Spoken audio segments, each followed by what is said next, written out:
Welcome to all. அனைவருக்கும் வணக்கம். 12th standard mathematics chapter number 2 complex numbers, கலப்பு எண்கள். ப்ரீவியஸ் கிளாஸ் வரைக்கும் எக்ஸசைஸ் நம்பர் 2.4 வரைக்கும் கம்ப்ளீட்டாக முடிச்சிருந்தோம். அதெல்லாமே வாட்ச் பண்ணியிருப்பீங்கன்னு ஒரு நம்பிக்கை இருக்குது. இந்த வீடியோவில் ஒரு முக்கியமான கான்செப்ட் சொல்ல போகிறோம். அதை வீடியோ முடிய வரைக்கும் ஸ்கிப் பண்ணாமல் கரெக்டாக வாட்ச் பண்ணுங்கள். ஏன்னா இப்போ ப்ரீவியஸ் வீடியோ வரைக்கும் காம்ப்ளெக்ஸ் கான்ஜுகேட் எவ்வளவு முக்கியமோ அதே மாதிரி இனிமேல் வரக்கூடிய சம்ஸ்க்கு எல்லாமே இந்த மாடுலஸ் இஜெட்ஸ், அதாவது மட்டு மதிப்பு, இதுதான் பயன்பட போகுது. கொஞ்சம் நல்லா கவனிக்கணும். அங்கே ப்ராப்பர்ட்டிஸ் பார்த்த மாதிரி இங்கேயும் ப்ராப்பர்ட்டிஸ் இருக்குது. அதனால் பண்புகளை கொஞ்சம் கவனமாக கவனிக்கணும். ஸ்கிப் பண்ணாமல் கரெக்டாக என்ன பண்ணணும், வாட்ச் பண்ணிட்டே வாங்க. இது புக்கில் 72வது பக்கம் 72 பேஜ் நம்பர் 72ல் இருக்குது. நீங்கள் எடுத்து என்ன பண்ணிக்கலாம், ரெஃபர் பண்ணிக்கலாம். ஒரு கலப்பு எண்ணின் மட்டு மதிப்பு காணல். ஒரு கலப்பு எண்ணின் மட்டு என்பது மாடுலஸ் ஆஃப் இஜெட் என்ற குறியீட்டால் குறிக்கப்படும். அப்போ modulus of a complex number, அப்போ modulus of a complex number is denoted by modulus of z. அப்போ மாடுலஸ்னா என்ன, மட்டுனா என்ன? ப்ரீவியஸ் கிளாஸ் வரைக்கும் வேறு மாதிரி பிடிச்சிருப்பீங்க. காம்ப்ளெக்ஸ் நம்பரில் மட்டு என்பது நல்லா கவனிங்க, எக்ஸாம்பிளே கொடுத்துட்டேன். அப்போ டெஃபினிஷன் எல்லாமே எக்ஸாம்பிளே வரப்போகுது. 1வது point, z equal to x plus i y என்க. Let z equal to x plus i y modulus z is equal to square root of x square plus y square. அவ்வளோதான். அப்போ real number square plus imaginary number square, அவ்வளோதான். மெய் number square plus கற்பனை number square. அப்போ இந்த இடத்துல X இருக்கா, அப்போ எக்ஸ் ஸ்கொயர் ப்ளஸ் இந்த இடத்துல ஒய் இருக்கா, ஒய் ஸ்கொயர். மறந்துடாதீங்க, ஒரு மெய்யெண்ணை ஸ்கொயர் பண்ணி ஒரு கற்பனை எண்ணை ஸ்கொயர் பண்ணி ரூட் பண்ணால் கிடைப்பது தான் மாடுலஸ் ஆஃப் இஜெட். அவ்வளோதான். அப்போ z equal to x plus ஐஒய்னா மாடுலஸ் ஆஃப் இஜெட் என்பது square root of x square plus y square. 1 முடிஞ்சு. 2வது பாயிண்ட் பாருங்கப்பா, z equal to A plus i b. அப்போ modulus of z equal to root of A square plus B square. அப்போ A square plus B square, அவ்வளோதான். Root of A square plus B square. அப்போ இதிலிருந்து மாடுலஸ்னா என்ன? அப்போ மெய் பகுதி ஸ்கொயர் ப்ளஸ் கற்பனை பகுதி ஸ்கொயர் சொன்னோம்ல, அங்கே அதே இங்கே எழுதிருப்பார். அப்போ மாடுலஸ் ஆஃப் இஜெட் என்பது square root of real part square plus imaginary part square, அதாவது மெய் பகுதி ஸ்கொயர் ப்ளஸ் கற்பனை பகுதி square, square root whole square root. அப்போ இது வரைக்கும் சொன்னாலும் கரெக்டாக அண்டர்ஸ்டாண்ட் பண்ணியிருப்பீங்க. அப்போ மாடுலஸ்னால் என்னன்னா, மெய்ப்பகுதியையும் கற்பனை பகுதியும் வர்க்கப்படுத்தி கூட்டி வர்க்க மூலம் காண வேண்டும். ஓகேவா? இதுக்கு சம் எக்ஸாம்பிள்ஸ் எல்லாம் எழுதி கொஞ்சம் தெளிவாக கவனிங்க. ஏன்னா இதுதான் நம்மளுக்கு மாடுலஸும் காஞ்சிகேட் தான் கடைசி வரைக்கும் வரும். அதனால் நல்லா கவனிச்சிட்டே வாங்க. இப்போ இஜெட் ஈக்குவல் டு 2 + 3y இருக்கு. அப்போ மாடுலஸ் ஆஃப் இஜெட் என்பது 2 ஸ்கொயர் ப்ளஸ் 3 ஸ்கொயர், அவ்வளோதான். 2 ஸ்கொயர்னா 4, 3 ஸ்கொயர்னா 9, ரெண்டையும் கூட்டினா 13. அப்போ மாடுலஸ் ஆஃப் இஜெட் என்பது எவ்வளவு? √13, √13. எது வந்தாலும் இப்படியே தான் செய்ய போகிறோம். உதாரணத்துக்கு இங்கே ஒரு எக்ஸாம்பிள் வேணால் எழுதவா? இங்கே பாருங்கப்பா. அப்போ இஜெட் ஈக்குவல் டு 5 - 4i அப்படின்னா, அப்போ மாடுலஸ் இஜெட் என்பது இந்த 5 ஸ்கொயர் ப்ளஸ் இது இமேஜினரிக்கு என்ன இருக்குது, -4 ஹோல் ஸ்கொயர் ஸ்கொயர் ரூட், அவ்வளோதான். அப்போ 5 ஸ்கொயர்னா 25, இது ப்ளஸ் 4 16, மைனஸ் எல்லாம் என்ன ப்ளஸ் ஆயிரும். அப்போ 25 35 41 வந்துடுதா. அப்போ 41 ரூட் தான் மாடுலஸ் ஆஃப் இஜெட். அப்போ மாடுலஸ் என்பது ரொம்ப சிம்பிள் வேல்யூ. ஓகேவா? இந்த 2வது எக்ஸாம்பிள் எழுதியிருக்கேன், அதை கவனிங்க. இங்கே பாருங்கப்பா. அப்போ இஜெட் ஈக்குவல் டு -2 -3i எல்லாமே மைனஸில் இருக்குது. அப்போ மாடுலஸ் ஆஃப் இஜெட்னா ஒன்றுமே கிடையாது. அப்போ -2 ஸ்கொயர் ப்ளஸ் -3 ஸ்கொயர், அவ்வளோதான். -2 ஸ்கொயர் ப்ளஸ் மைனஸ் 3 ஸ்கொயர். அப்புறம் 2 ஸ்கொயர்னா 4 ப்ளஸ்ஸு மைனஸ் 3 ஸ்கொயர்னா 9 பாசிட்டிவ். அப்போ 9 4 எவ்வளவு கூட்டினா 13 √13. இது மாடுலஸ் இஜட். இப்போ தேர்ட் பாயிண்ட்டை கொஞ்சம் நல்லா கூர்ந்து கவனிச்சு பாருங்கள், உங்களுக்கு டிஃப்ரென்ஸ் தெரியும். அப்போ இஜட் ஈக்குவல் டு ஐன்னு இருக்குது. அப்போ இஜட் ஈக்குவல் டு ஐன்னா என்ன அர்த்தம்னா மெய்ப்பகுதி இல்லைன்னு அர்த்தம், ரியல் பார்ட் இல்லை. அப்போ இமேஜினரி பார்ட் மட்டும்தான் இருக்குது. அப்போ இஜட் ஈக்குவல் டு 0 + 1y தானப்பா, அதான் போட்டிருக்கோம். மாடுலஸ் இஜட் என்பது 1 ஸ்கொயர் ரூட். ஆன்சர் 1. ஓகேவா? ஃபோர்த் பாயிண்ட் பாருங்கள், இதெல்லாம் புக்கில் தான் இருக்குது. அப்போ Z equal to -12i, Z equal to -12i. அப்போ இதில் வந்து கற்பனை பகுதி மட்டும்தான் இருக்குது, ரியல் பார்ட்டு கிடையாது. மாடுலஸ் இஜட் என்பது -12 ஸ்கொயர் ரூட். அப்போ 12 × 12 144. அதை ரூட்டோடு வெளியே எடுத்தால் எவ்வளவு 12. அல்லது ஸ்கொயர் பண்ணிவிட்டு என்ன பண்ணலாம், இந்த 2 ரூட்டையும் அடிச்சிடலாம், அல்லது நம்மளுக்கு தேவை எப்படியோ அதே மாதிரி செஞ்சுக்கலாம். இப்போ பாயிண்ட் நம்பர் 5 கவனிங்களேன். 5 பொறுத்தளவுக்கு மாடுலஸ் இஜட் வந்து 10 இருந்தால் மாடுலஸ் இஜட் என்ன, இது கற்பனை பகுதி கிடையாது, மெய்ப்பகுதி மட்டும்தான் இருக்குது. அப்போ √10 ஸ்கொயர், அப்போ 100, அப்போ ஆன்சர் 10. அதே தான் வந்திருக்கு பாருங்களேன். இப்போ அதே ஆன்சர் தான் வந்திருக்கு, ஏன்னா ரூட் அவுட் வெளியே எடுக்கிறப்ப நம்மளுக்கு அதே ஆன்சர் தான் வரும். அப்போ 6th பாருங்கள், இஜட் ஈக்குவல் 12 - 5i. அப்போ மாடுலஸ் இஜட் என்பது 12 ஸ்கொயர் ப்ளஸ் -5 ஸ்கொயர். அப்போ 144 + 25, இப்போ 169. ஆன்சர் எவ்வளவு 13. ரூட்டை விட்டு வெளியே எடுக்க முடிஞ்சால் எடுத்துடணும் 13. இப்போ சொல்லக்கூடிய ஹிண்ட்டு ரொம்ப ரொம்ப முக்கியம், கொஞ்சம் நல்லா கவனிங்க. இந்த ஹிண்ட் எழுதிருக்கு பாருங்களேன், ரொம்ப முக்கியமான பார்ட்டு, கொஞ்சம் தெளிவாக கவனிங்க, ஏன்னா அது ரொம்ப முக்கியமானது. 1. Z equal to x + iy எனில் இஜட் பார்ங்கிறது என்ன, x - iy. இது வந்து கான்ஜுகேட், நம்ம ப்ரீவியஸ் கிளாஸ் வரைக்கும் படித்தது. 2க்கு வந்து கம்பேர் பண்ணுறதுக்காண்டி எழுதிக்கேன். 2. Z equal to x + iy இருந்தால் மாடுலஸ் இஜட் என்பது x² + y² ரூட். அப்போ இஜட் பாருக்கு மாடுலஸ் இஜட்டுக்கு டிஃப்ரென்ஸ் தெரியுதா? அப்போ இஜட் என்பது x + iy இருந்தால் இஜட் பார் என்பது x - iy. அப்போ மாடுலஸ் இஜட் என்பது x² + y² ரூட். இது taking square root on both sides, 2 பக்கமும் வர்க்கப்படுத்தினா இது மாடுலஸ் இஜட் என்பது மாடுலஸ் இஜட் ஸ்கொயர் ஆயிரும். இந்த ஸ்கொயர் பண்ணால் ரூட் ஓடி போயிருமா, அப்போ x² + y². அப்போ மாடுலஸ் இஜட் என்பது √x² + y². மாடுலஸ் இஜட்² என்பது ரூட் இல்லாமல் போடணும், x² + y². ஏன்னா இது நம்மளுக்கு அடுத்து சம்முக்கு தேவைப்பட போது இங்கேயே உனக்கு சொல்லி தயார்படுத்திட்டோம்னா ரொம்ப ஈஸியாக இருக்குது. அதுக்காண்டி தான் வந்து சொல்லிகிட்டே இருக்கு. நல்லா கவனிங்களேன், நல்லா பாருங்கள். இஜட் × இஜட் பார், இஜட் × இஜட் பார். அப்போ x + iy × x - iy.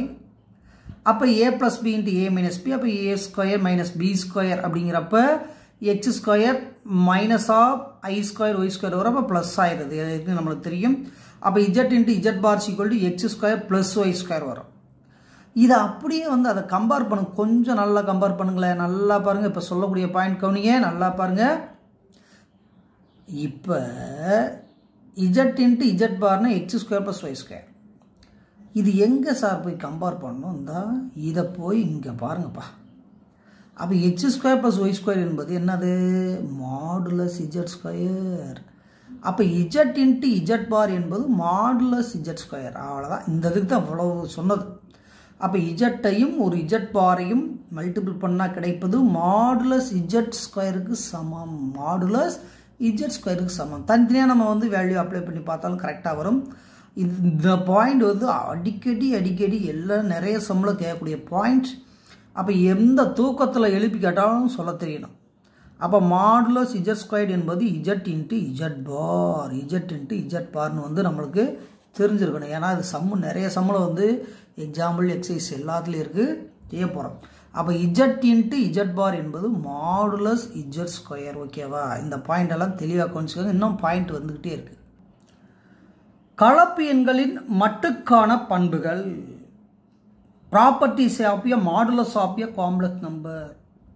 கான்ஜுகேட்டுக்கு எப்படி ப்ராப்பர்ட்டிஸ் பார்த்தோமோ அதே மாதிரி மட்டுக்கும் ப்ராப்பர்ட்டிஸ் இருக்குது, கொஞ்சம் தெளிவாக கவனிக்கணும். இது பேஜ் நம்பர் 72 தான் இருக்குது, கொஞ்சம் தெளிவாக பாருங்கள். புக்கு எடுத்து உடனே ரெஃபர் பண்ணிடுற மறந்துடாதீங்க. 1 modulus of z. Modulus of z என்பது modulus of conjugate. Modulus of z என்பது காஞ்சுகேட் ஆஃப் மாடுலஸ் இஜெட் அப்படி கூட சொல்லிக்கலாம். அப்போ இஜெட்டுக்கு பாருக்கு கண்டுபிடிச்சிட்டு அப்ளை பண்ணி பார்த்தா 2 ஆன்சர் ஈக்குவலாக இருக்கும். இது ப்ராப்பர்ட்டி வந்து இருக்குது, நிறைய இடத்துல தேவைப்படும் பார்த்துக்கோங்க. தேர்ட் பாயிண்ட், செகண்ட் பாயிண்ட் பாருங்க. Modulus of z1 + z2 less than or equal to modulus z1 plus modulus z2. அதாவது ரெண்டையும் ஆட் பண்ணி மாடுலஸ் கண்டுபிடிக்கக்கூடிய வேல்யூவானது தனித்தனியாக மாடுலஸ் கண்டுபிடிச்சு ஆட் பண்ணால் வரக்கூடிய வேல்யூ காட்டிலும் அதிகமாக இருக்கும். இது வந்து முக்கோண சமநிலையில் வரும். ட்ரையாங்கிள் இன்இக்வாலிட்டிஸ்னு ஒரு கான்செப்ட் இருக்குது, அங்கே இருக்குது. தேர்ட் பாயிண்ட் பாருங்கள். Modulus z1 × z2 = modulus z1 × modulus z2. ரெண்டையும் மல்டிபிள் பண்ணிட்டு மாடுலஸ் கண்டுபிடிச்சாலும் தனித்தனியாக மாடுலஸ் கண்டுபிடிச்சு மல்டிபிள் பண்ணாலும் ஒன்று தான். ஆனால் அடிஷனல் மட்டும் இது பெருசாக இருக்கும், மறந்துடாதீங்க. இதை பொறுத்தளவுக்கு மல்டிப்ளிகேஷனை பொறுத்தளவுக்கு ஈக்குவலாக இருக்கும். சரி, இந்த ஃபோர்த் கவனிங்க, மைனஸ். இது ப்ளஸ்ஸு, இது மல்டிப்ளிகேஷன், இது மைனஸ். அப்போ modulus of z1 - z2 greater than or equal to modulus of ரெண்டையும் இங்கே பாருங்க, modulus of z1 modulus -z2 modulus. அப்போ என்னத்தை தான் நீ மைனஸ் பண்ணி மாடுலஸ் கண்டுபிடிச்சாலும் இது வந்து மொத்தத்தில் மைனஸ் பண்ணி மாடுலஸ் கண்டுபிடிச்சது தான் பெருசாக இருக்குன்னு சொல்கிறாங்க. இது less than or equal to, இது greater or equal to. Fourth point நல்லா கொஞ்சிக்கோங்க. எல்லாமே பாயிண்ட்ஸ் தான், அங்கங்கே குழுவுக்கு தேவைப்படும், அதனால் வந்து கரெக்டாக பார்த்து வாங்க.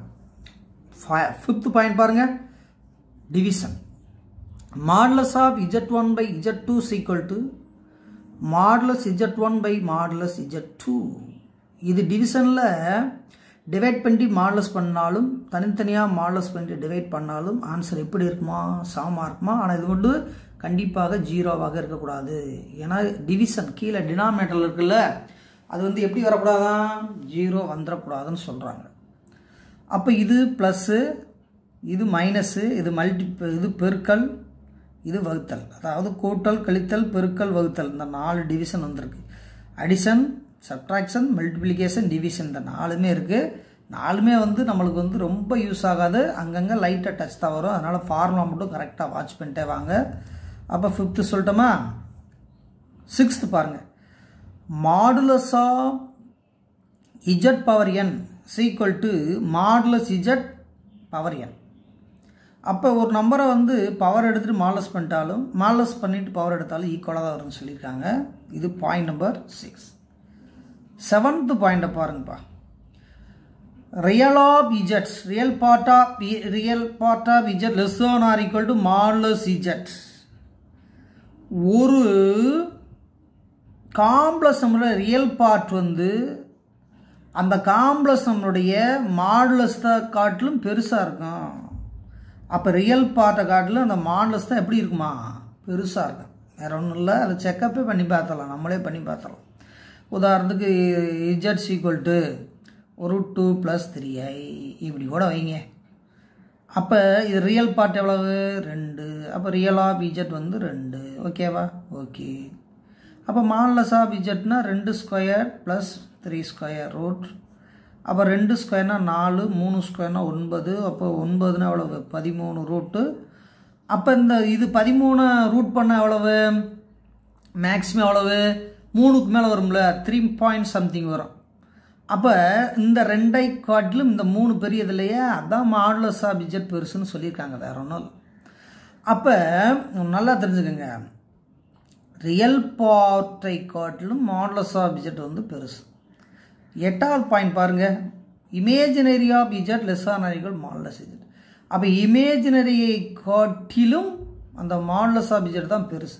ஏன்னா இங்கே 3 இருக்குது இமேஜினரி, இங்கே 3ஐ காட்டிலும் பெருசு தானே வருது. அப்படிங்கிறப்ப இதுதான் பெருசு. அதுதான் ப்ரூஃப்லேயே காமிச்சிருக்கோம். இப்போ 10 பாருங்கள், 9, 10 பாருங்கள், 11 வரைக்கும் பாயிண்ட் எழுதியிருக்கீங்க, தெளிவாக போனீங்க. ஏன்னா இதெல்லாம் முக்கியமான பாயிண்ட்ஸாக தான் செலக்ட் பண்ணி கொடுத்துருக்கோம். நல்லா கொனிங்க. இப்போ பாயிண்ட் நம்பர் எத்தனை சொல்ல போகிறோம்? 9th ஃபார்முலா சொல்ல போகிறோம். தெளிவாக கொனிங்க.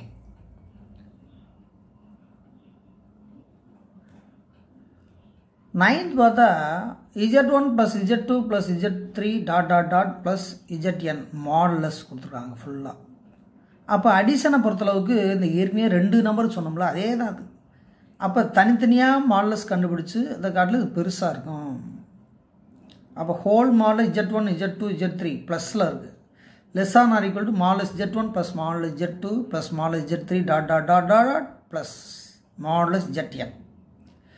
இது மல்டிப்ளிகேஷனில் அதே தான் 10 பாருங்கள். அப்போ z1 × z2 × z23 ... zn modulus is equal to model z1 × model z2 × model z3 ... modulus zn. அப்போ கூட்டலாக இருந்தாலும் பெருக்கலாக இருந்தாலும் தனித்தனியாக தான் போட போகிறோம். இங்கே வந்து இது லார்ஜர் பெருசாக இருக்கும், இது வந்து ஈக்குவலாக இருக்குது தான் ரெண்டுக்கும் உரிய வித்தியாசம். இந்த 11th பாயிண்ட்டை வச்சு நிறைய சம் செய்ய போகிறோம். கொஞ்சம் நல்லா கொஞ்சிக்கணும். நல்லா கொனிப்பா. 2 கலப்பு எண்களுக்கு இடைப்பட்ட தொலைவு. Distance between 2 complex numbers. 2 கலப்பு எண்களுக்கு இடைப்பட்ட தூரம். அப்போ ஏங்கிற ஒரு கலப்பு எண் காம்ப்ளெக்ஸ் நம்பர் இருக்குது, அது z1. பிங்கிற ஒரு காம்ப்ளெக்ஸ் நம்பர் இருக்குது, அது வந்து z2. அப்போ டிஸ்டன்ஸ் ஆஃப் AB என்பது ஒன்றில் z1 - z2 ரெண்டுக்கும் உரிய தொலைவு வேணும்னா மைனஸ் பண்ணி மாடலஸ் பண்ணால் போதும். அவ்வளோதான், ஈஸியான கான்செப்ட் தான். அப்போ distance of AB = modulus of z1 - z2. Sum போடுறப்ப ரொம்ப ஈஸியாக இருக்கும். ஏன்னா வந்து இது வந்து very most important formula for modulus. மாடுலஸில் ரொம்ப முக்கியமான இடம். 12th modulus of z = modulus of z bar. ரெண்டும் சமம். மாடுலஸ் z கண்டுபிடிச்சிட்டாலும் பார் பண்ணிட்டு மாடுலஸ் பண்ணிட்டாலும் ரெண்டு ஆன்சரும் ஈக்குவலாக இருக்கும். உதாரணத்துக்கு z = x + iy.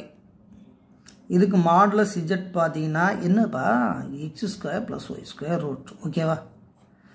z பார் என்னதுக்கு x - iy.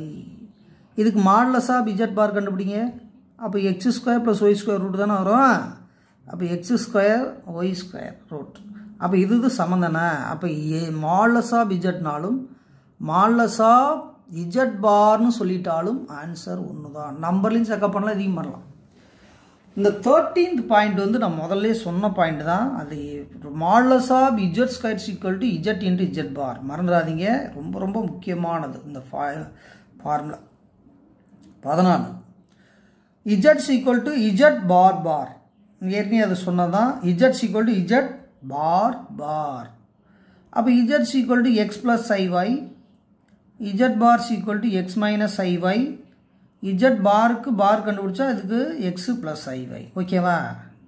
அப்போ எல்லாமே தெரிஞ்ச கான்செப்ட் தான். 14லாம் சொன்ன பாயிண்ட் தான். z = z பார். 15th பார்த்தா z1 + z2 பார்னா z1 பார் + z2 பார். ப்ரீவியஸ் சம்லேயே நம்ம பார்த்தது தான். 16வது சம் பார்த்தீங்கன்னா z1 z2 பார் = z1 பார் + z2 பார். ஓகேவா? அப்போ இந்த ஃபார்முலாஸ் பூராமே ப்ராப்பர்ட்டி பூராமே கரெக்டாக தெரிஞ்சு வச்சுருந்தா சம்ஸில் அப்ளை பண்ணுறப்ப ஈஸியாக இருக்கும். ஏன்னா காம்ப்ளெக்ஸ் நம்பர் வந்து சிம்பிள் சாப்டர், வெரி ஈஸி சாப்டர்னு எல்லாத்துக்குமே நல்லா தெரியும். ஓகேவா? இதெல்லாம் பாருங்கள். அடுத்த வீடியோவில் வந்து செம்ம தொடர்ச்சியாக பார்க்கலாம். ஓகேவா? இதில் பூரா ப்ராப்பர்ட்டிஸாக தான் பார்த்துருக்கோம். அதனால் இன்றைக்கி வகுப்பில் மாடுலஸ்னால் என்ன, இதனுடைய ப்ராப்பர்ட்டிஸ்னால் என்னன்னு பார்த்துருக்கோம். அடுத்த வீடியோவில் சம்ஸாக பார்க்கும். Thank you very much. நன்றி, வணக்கம்.